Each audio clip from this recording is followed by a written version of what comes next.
May 20th, 5 p.m. Outreach Committee.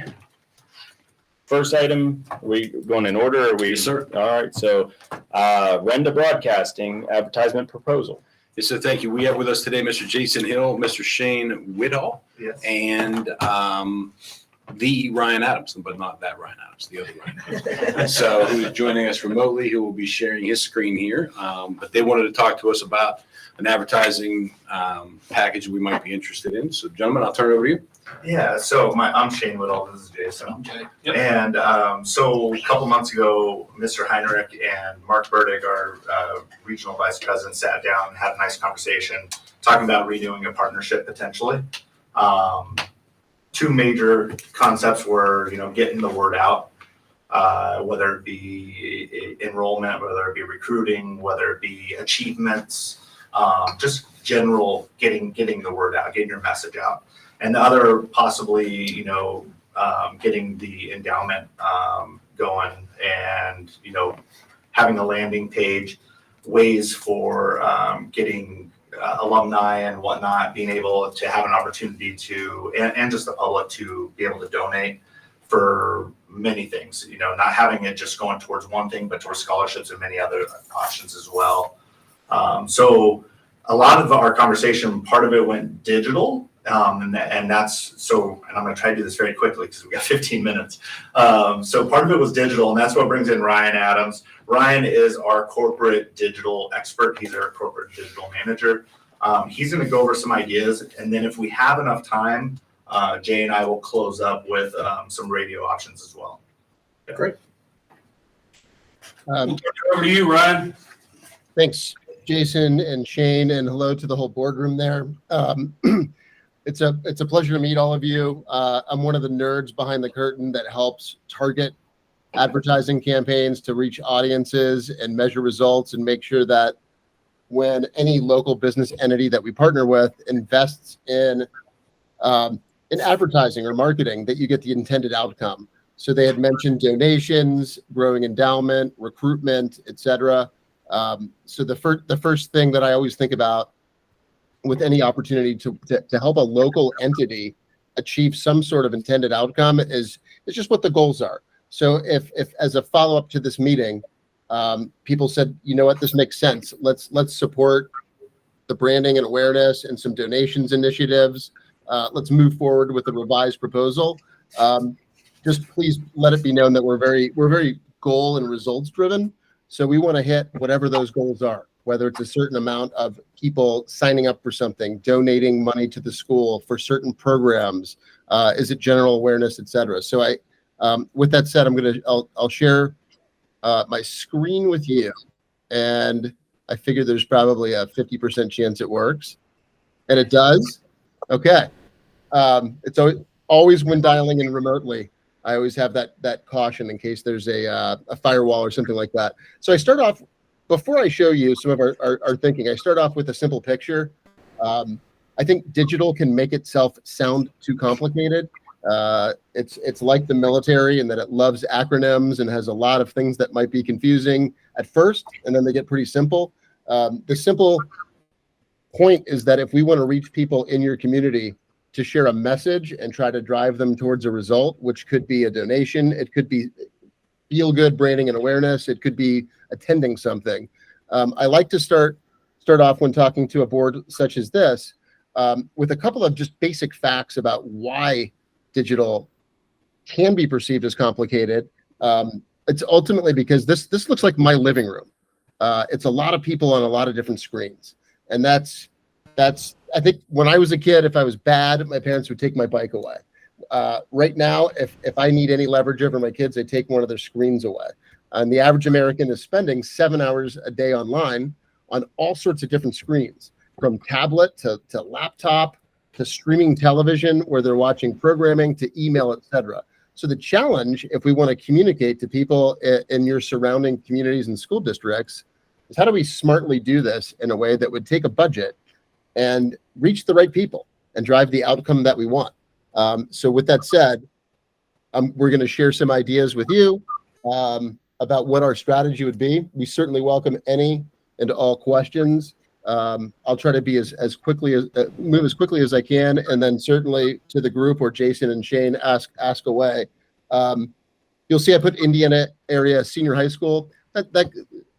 That's really, this is an example for strategy. So the title of it would be changed to represent the school district or whatever the initiative would be. The first thing we think about is how many people are we trying to reach with the messaging of this campaign? And within a 15-mile radius of the school district is roughly an adult population of 133,000 that we would be trying to reach with a message.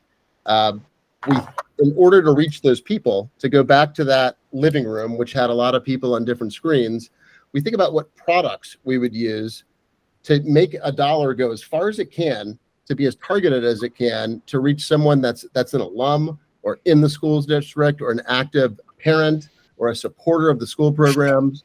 And those basic products are display, which is any form of advertising that you see when you go to a website like ESPN or CNN, for example.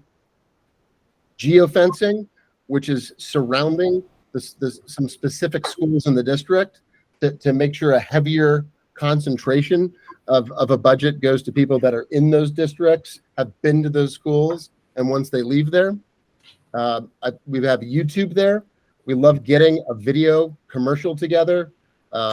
Sight, sound, motion really breaks through the clutter and brings an impact. YouTube, we love it because whether you're a 55-year-old alum of a school program there that's on YouTube to try to find out how to fix a tractor, to someone looking at longer form programming, YouTube reaches 85% of Americans. So it's a really good reach vehicle where people are going there for specific content, and we can get a commercial for the school district in front of people consuming that. OTT, I try to avoid 3-letter acronyms as much as I can. In English, that is streaming television. So about half of Americans now watch their television, not on a cable box or broadcast, but through the internet. You plug your TV in at home, you log into your streaming services, and that's how we can reach half of the community there on networks like ABC, NBC, CBS.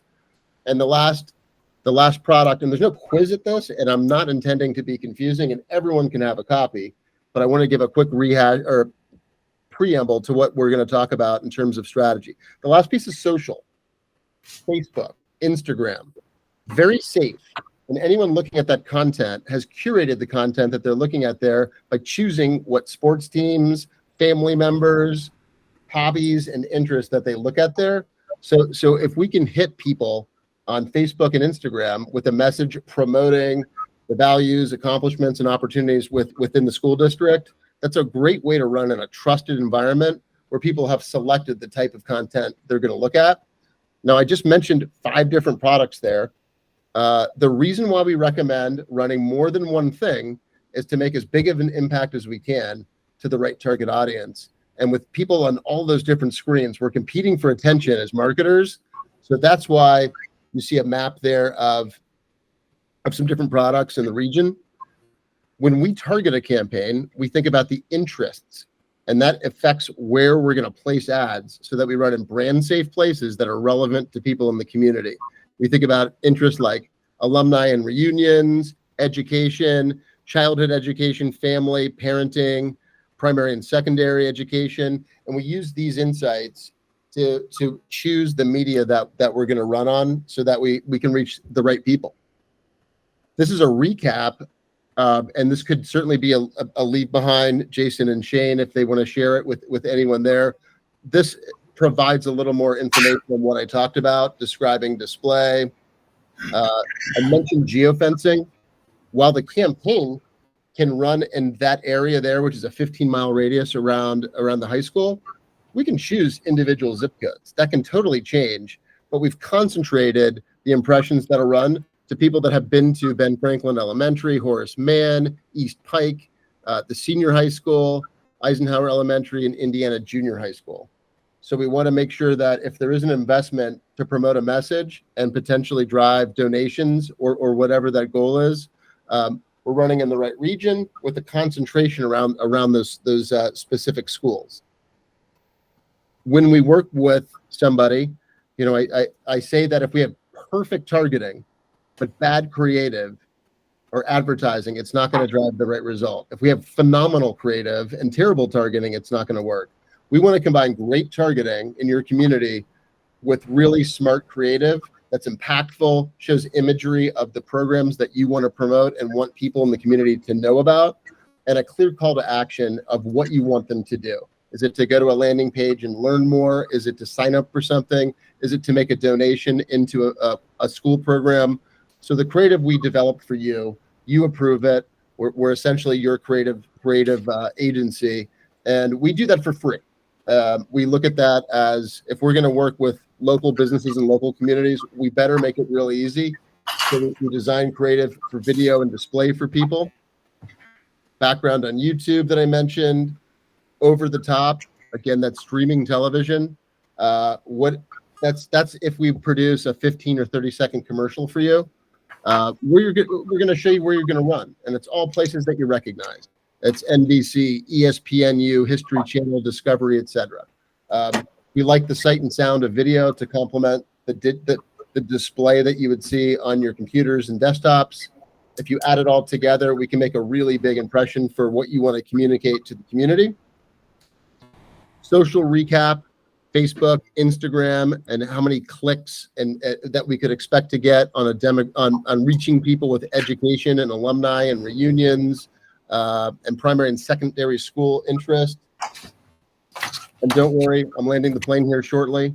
With every campaign that we run, one of the biggest frustrations with a local advertiser is writing a check or committing to something and not having a clear sense of what happened. Where did my ad run and how do people react to it? So we have thorough reporting and analytics that'll show where every penny spent went, how many impressions were served in the community, how many people clicked on it, how many people watched the videos, and you're going to get it's going to help us measure the effectiveness of the campaign. And we're going to see that data right when a campaign launches so that we can make sure it's working and we're making tweaks that we need to in terms of the messaging or the targeting. So at the conclusion of this, we have two options, one for $2,500 a month, one for $3,800 a month. There's a detail here into how many impressions we could expect to get. At option one, 325,000. If you add up every video play and impression running online. Option two is the higher amount of 470,000 impressions a month. And I should stress that all of those impressions run in the community, in the zip codes relevant to you, to people with an education mindset on appropriate local news and network sites. And all zip codes are detailed, websites that the campaign could run on. So that's a quick run through of a lot of stuff. I hope that wasn't confusing. I think I'll kick it over to Jason and Shane to answer any questions, or I'm certainly happy to.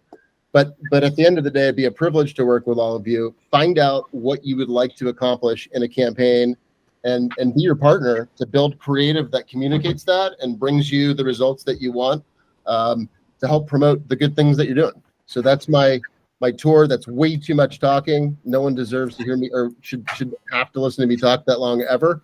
Thank you so much for your attention. Ryan, you got an hour into 10 minutes. Good job. Right, he probably did. So the advertisements that they would be created by your company? Correct. Okay.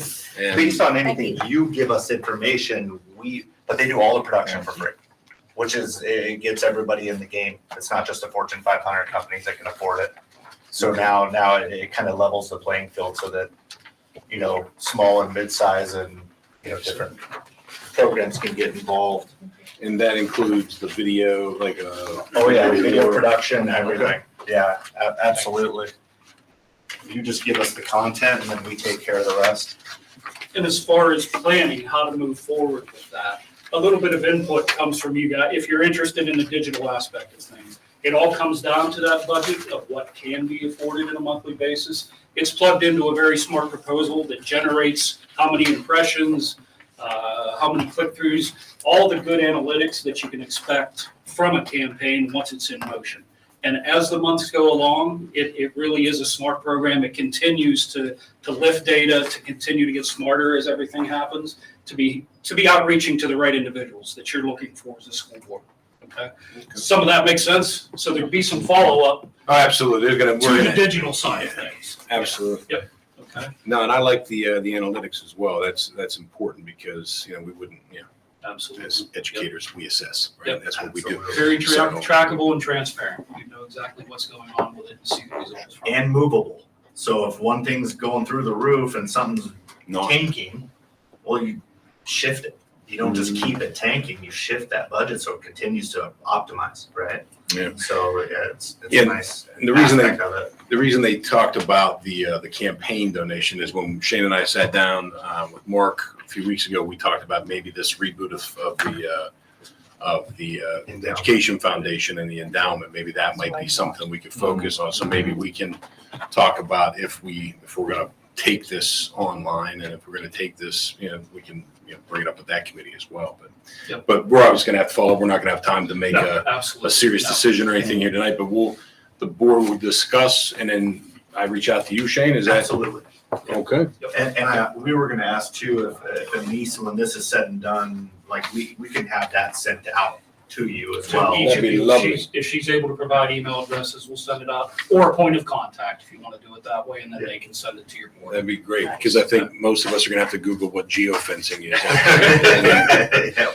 Yep. So, And then what we just handed out, do we have 2 more minutes? Are we okay? yeah, quick, go. So this is the radio side of the campaign.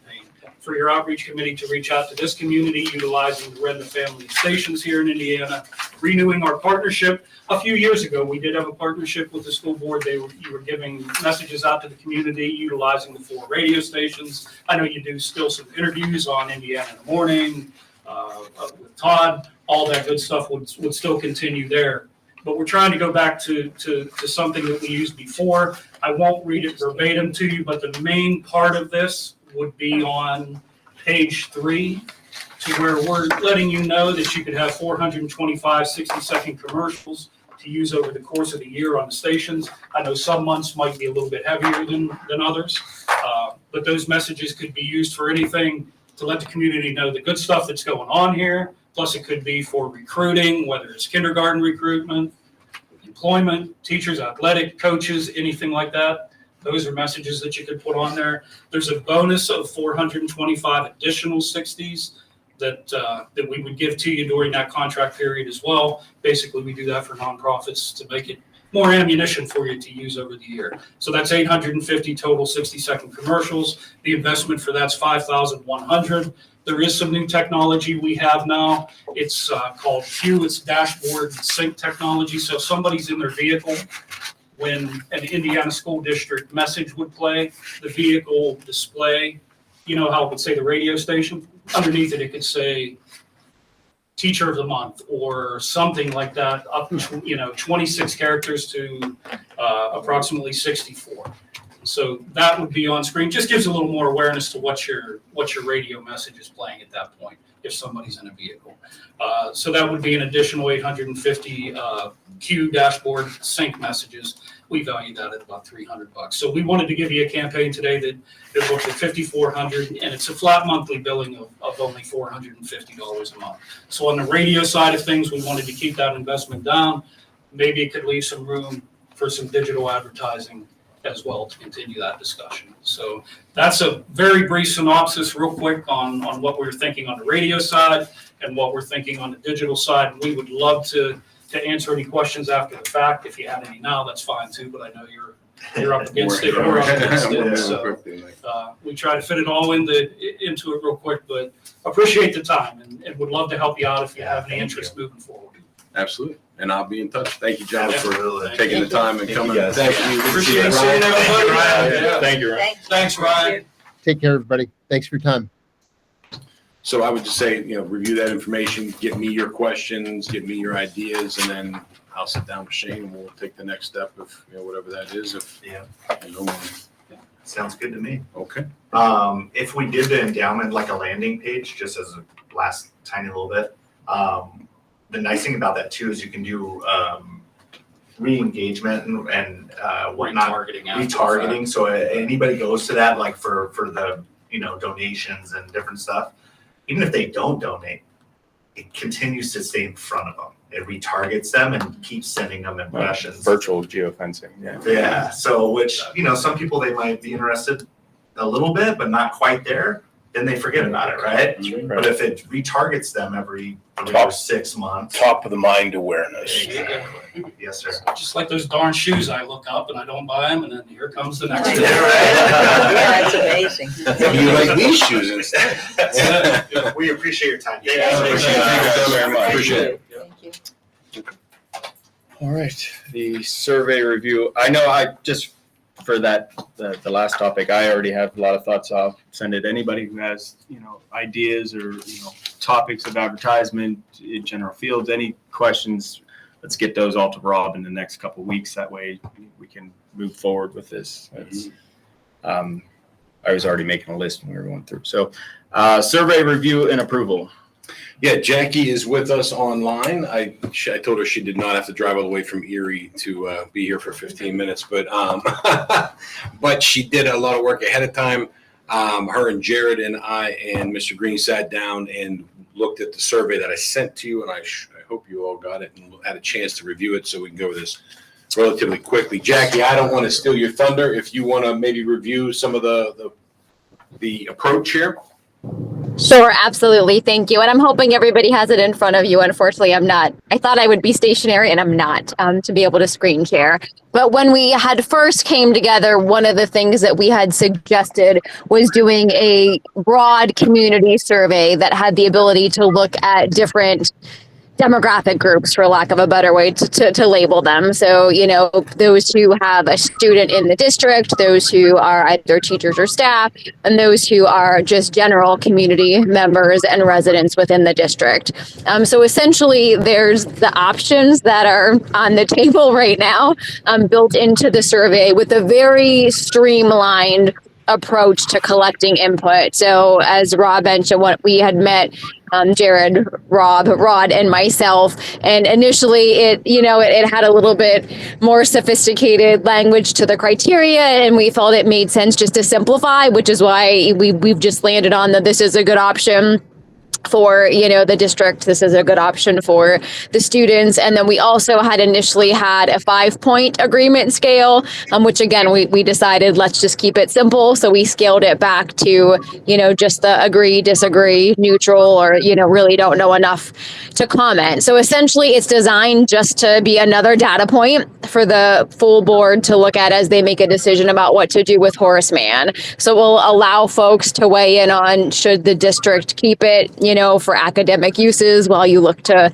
refresh other spaces. Should, you lease it or sell it to those that would use it for an academic purpose versus just lease or sell it in general, to an area nonprofit or another group. So by the time we're done, we'll have a sense for what's the community's thoughts around these different options, but then also are there any differences in opinions based on those who, currently have a student in the district or those who are maybe just community members.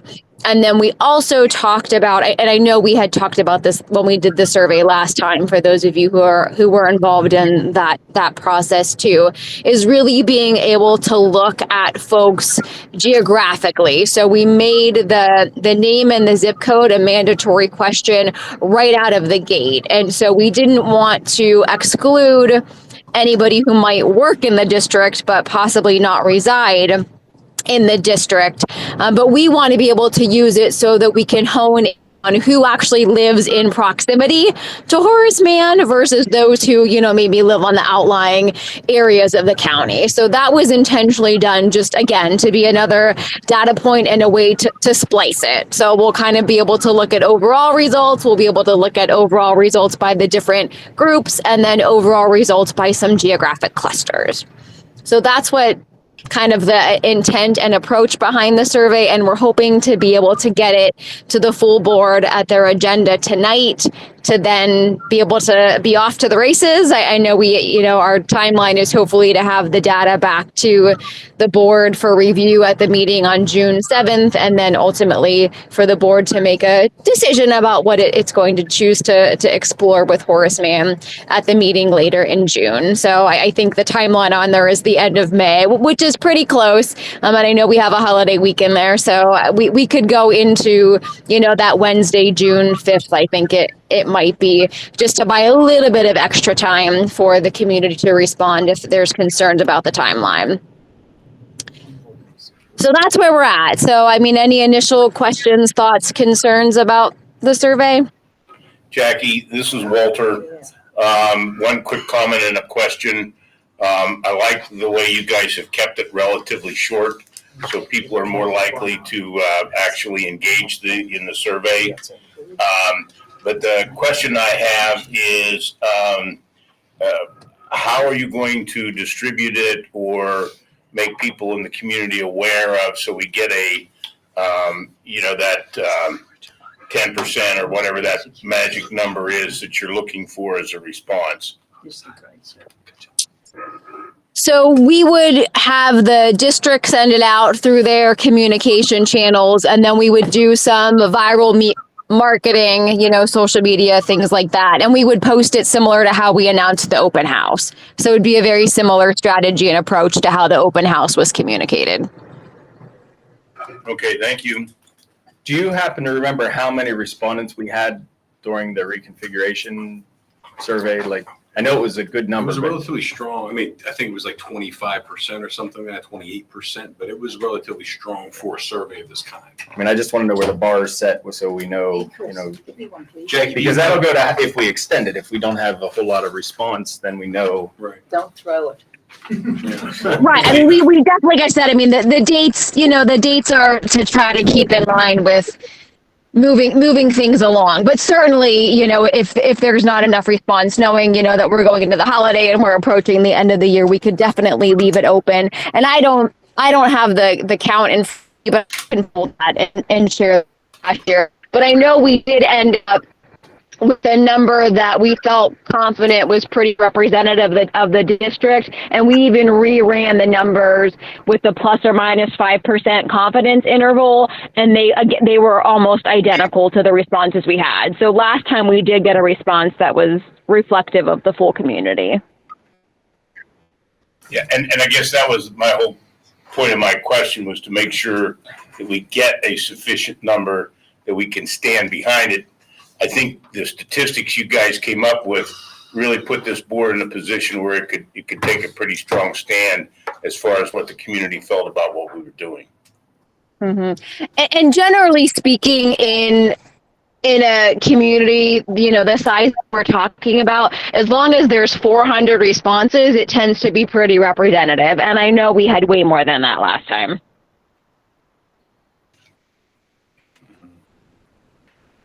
Yeah, and I like the fact that we'll be able to break it down geographically as well, because if, people weigh in and say, well, I want walkable schools, but they live in Shalakta, then we need to be able to qualify some of the input that we get, because that's one thing that we keep hearing, so. Right. And I want to remind the board that in addition to this, anybody who has clicked on our website for the last 90 days has had to either click off that opportunity to provide their input as well. So, Right. or, if you're interested in commenting on this topic, you have had an ample opportunity to do so, and we made it as easy as possible. So in addition to the survey, I think the survey is just another, exclamation point on it. We're gonna know what the community wants here. Everybody look at the survey. Have any problems with the Yeah, it's survey? on the secure page. The thing that worries me is this little tiny amount of time that they have to return it. Yeah. I can't even get a board to do a of 9 people. Right. We're saying, oh, we have till May 31st to do it. I'm And I a was like, oh. procrastinator.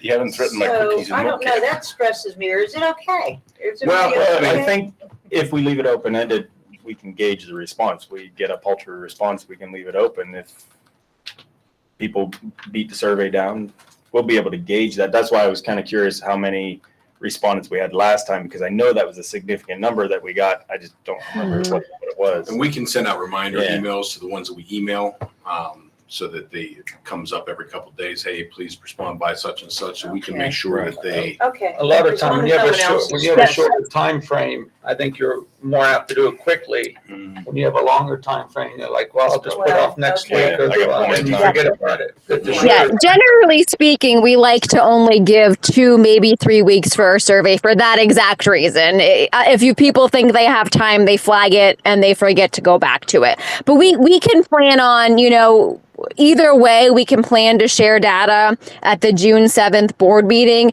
And if there's not enough, we'll look at it as preliminary data and, we can continue the outreach. June 10th. Good. June 10th. Oh, June 10th. Sorry. That's what happens when I'm not looking at a calendar in front of me and I'm going off of memory. That's okay. Can you refresh me, option 1, IASD keeps Horace Mann to utilize for academic use while renovating other buildings.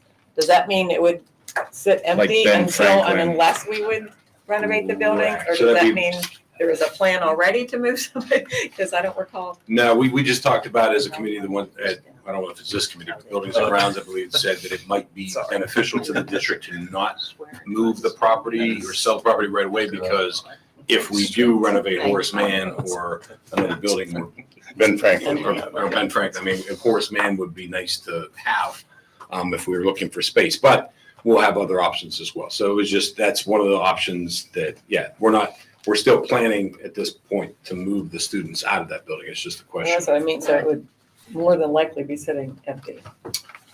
Or mostly empty or rented to someone, hopefully. Yeah. Yes, But with Yes, this option, it's not rented, it's not anything, it's just Correct. sitting there. it's just sitting there, we're taking care of it, and just in case. Another you. question I have is when it said, one of the questions was, can we, do you want it to always be an educational facility? Well, if we sell it to someone as an educational facility, how do we know that they're not going to sell it to someone? Or is that in an agreement? I think it's zoned. It is zoned to Yeah. be educational, but there's only certain things they can do, so if we would sell it to, It's zoned to be public, okay? Its use is educational, and there's a difference. okay? Yeah. It's not zoned as educational, it's zoned as public use. Okay, correct, so they would have to, if whoever we sell it to, if they would down the 10 years from now try to sell it, they would have to deal with the zoning issue. okay, It could be, all right. it could be anything, it clearly could be anything in the public. If the borough wanted it, it could be public. The library wanted it, it could be public. Got it. Even student housing is considered, I think it's zoned for student housing as well, isn't No, it? it's not. You It sure? is zoned R1, R2 surrounding it, but it's zoned as. P1. It's zoned Currently P1. Yeah, the plot is zoned as P1, which is public. Public, Which okay, is not student housing, and it's not elderly housing, it's not anything other than public use. okay. Okay. 30 seconds for Marikey update. Marikey update is this, is we need to get them a leasing agreement very quickly because, Charges were done. yeah, Oh, no, I did it on accident trying to mute myself when you transitioned to talk about Marikey. I apologize. all right, Jackie, thank you very much. The Marikey transition is this, we need to get them a lease agreement here by tomorrow. So we don't have one. We're working on one. We are going to send out an email. Maybe I'll blast out to you guys tomorrow just to kind of approve, give a rubber stamp to what we're going to ballpark that rate at. Two schools of thought. One is that we would try to make a serious amount of money off of this. The other one would be we want to keep the rent very affordable because we're looking at them as a long-term partner. We want them to be financially successful.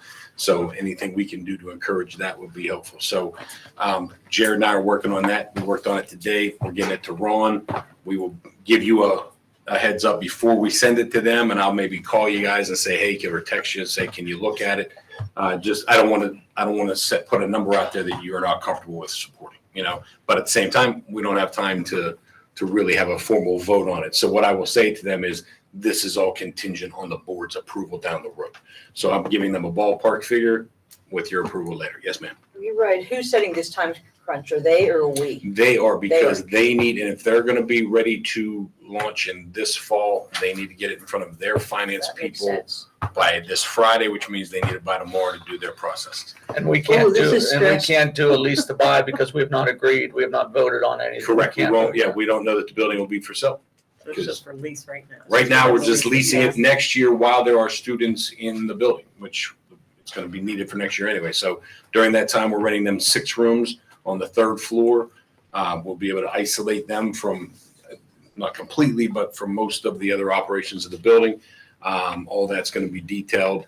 And as soon as we, if Ron looks over the stuff tomorrow and gives it the okay, then I'll send it to you guys. If you guys give it the thumbs up, we'll send it to Mary.